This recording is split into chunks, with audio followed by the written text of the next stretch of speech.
भाजीला काय करावं सुचत नाहीये, तर चला आज करू आपण बेसनाचे धिरडे. आणि मी ना घरी आज मुखवास बनवला होता. याची रेसिपी हवी असेल तर कमेंट करा. तर चला आपण आता धिरड्यांसाठी लागणारं वाटण तयार करून घेऊया.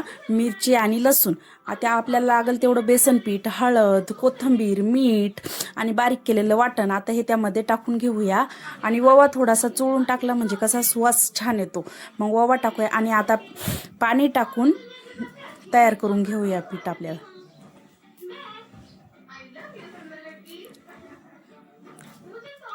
तर आपलं आता पीठ तयार आहे. तवा तापला की नाही बघून घेऊ आणि त्यावरती तेल लावून थोडंसं पाणी शिंपडलं का म्हणजे धिरडे काय होते चिटकत नाही.